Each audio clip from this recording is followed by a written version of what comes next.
Okay, picture this. Cupid. You know the image, right? Mhm. The little winged guy, bow and arrow. Symbol of love we see, well, everywhere. Absolutely. The cherub. But what if I told you his own story, his personal story, is way more complex and actually pretty surprising? Oh, definitely. Much more than just firing arrows. So today on the Deep Dive, we're really getting into it.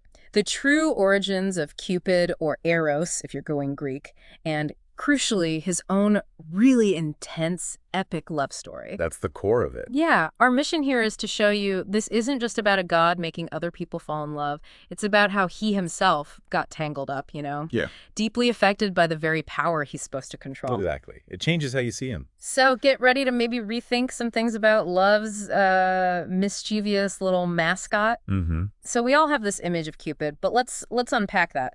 Who exactly is he beyond the holiday cards? Right. For instance, his parents.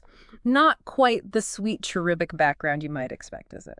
No, not at all. And what's really fascinating here is that this figure, Cupid in Rome, Eros in Greece, he has this really compelling background. Go on. He's the son of Venus, the goddess of beauty, and Mars, the god of war. Wow, okay. Beauty and war. Yeah, think about that mix. Ultimate beauty, intense conflict. It's almost like his parentage itself is a metaphor for love, the allure and the battle. That makes so much sense. And he basically embodies this uncontrollable power of love. The sources we looked at really stress this once his arrow hits. Resistance is futile. Doesn't matter who you are. Nope. King, warrior, even another god, nobody's immune once they're struck. It's this overwhelming force. That's immense power, almost terrifying in a way. And it's not just one kind of arrow he uses, right? There's nuance to how this power works. Precisely. That's key. He has two kinds of arrows in his quiver. Very distinct effects. Yeah. You've got the gold arrow. That one causes instant, intense love. Just bam, overwhelming attraction. The classic Cupid effect. Right. But then there's the lead arrow, and that one does the opposite. It causes aversion, hatred, or maybe just total indifference. Whoa.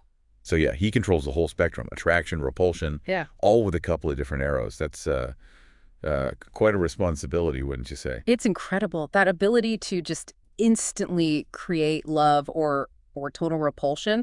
But, okay, here's where it gets really interesting for me. Mm-hmm.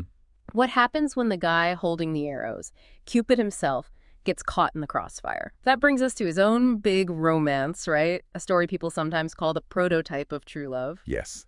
And this raises that important question. If he wields this power, what happens when it sort of backfires on him? Right.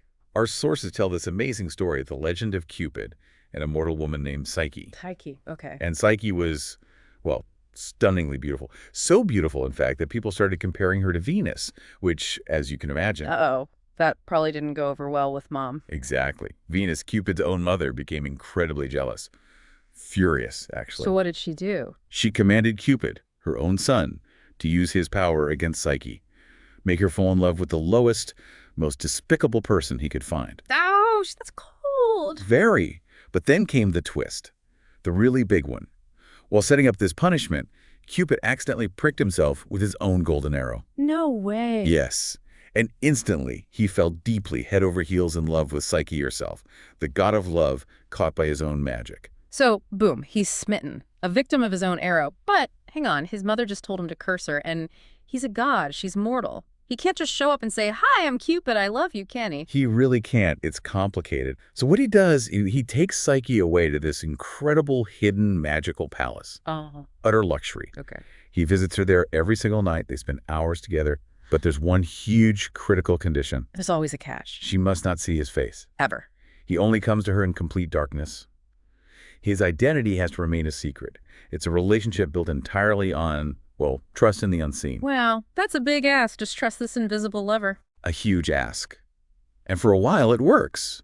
But then, Psyche's sisters get involved. Interfering families. A classic. They visit her, see her lavish lifestyle, and they get jealous and suspicious.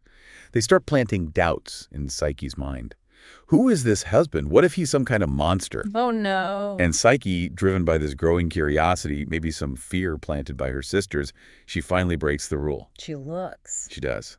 While Cupid is asleep, she lights an oil lamp just to get a glimpse of his face. And that's the moment everything unravels, isn't it? That one look. And I think I remember something about the lamp oil. That's exactly right. Hmm. As she's looking astonished by his divine beauty, a single drop of hot oil spills from the lamp and falls onto Cupid's shoulder. Oh, disaster. So he wakes up instantly, sees the lamp, sees her face, realizes she's broken her promise, Yeah.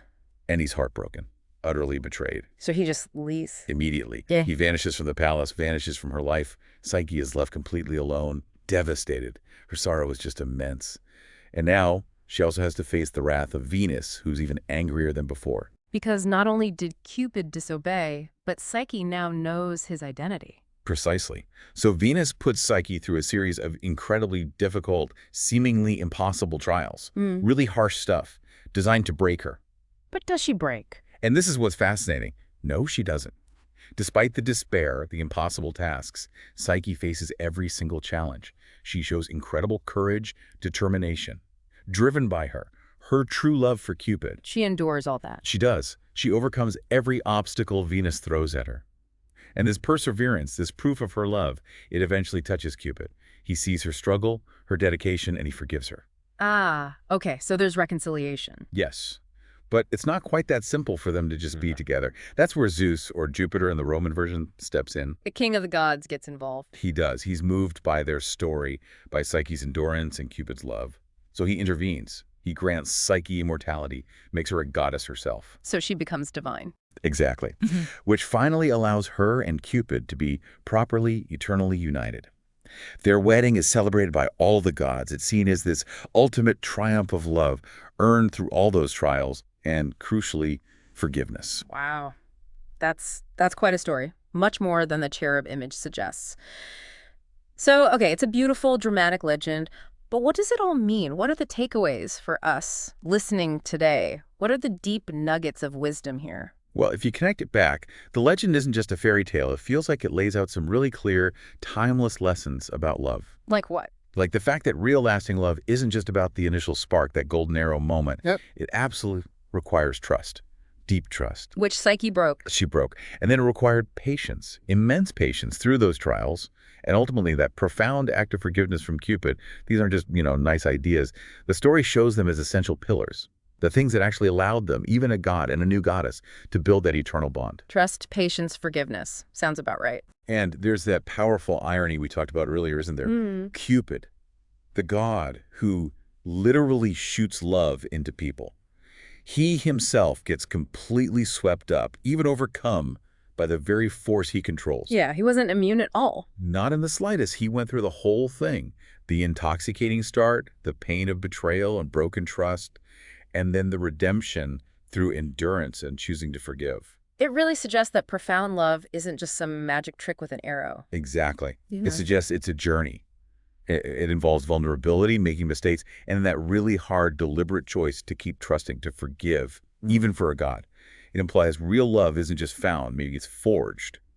Forged through the tough stuff, the shared trials, and sticking with it. And that really is the core of it, I think. It makes you think, doesn't it? How those themes, trust, patience, forgiveness, how they play out in our own lives, our own relationships, whether they feel divine or very, very human. So we kicked off this deep dive thinking about that familiar little cherub Cupid, and we've journeyed through his surprising origins, those powerful gold and lead arrows, and maybe most importantly, his own epic love story with Psyche. A real roller coaster. Totally. A tale of beauty, jealousy, broken trust, harsh trials, and finally, reconciliation and immortality. It's a deep dive that really shows even the god of love wasn't spared love's complexities, its challenges, and its deepest lessons. You had to learn them too. So here's something to leave you with. If the story of the god of love himself has its roots sunk deep in the challenges of trust, the necessity of patience, and that ultimate act of forgiveness, what does that tell you? What does it suggest about the true nature of love, any love, divine or human, and the path it takes to become something truly eternal or deeply bonded? A powerful question. What struggles, what forgiveness, what triumphs might be essential for the deep connections in your own life? Definitely something to ponder. We really encourage you to keep exploring these kinds of rich stories, keep doing your own deep dives into all the knowledge that's out there waiting for us.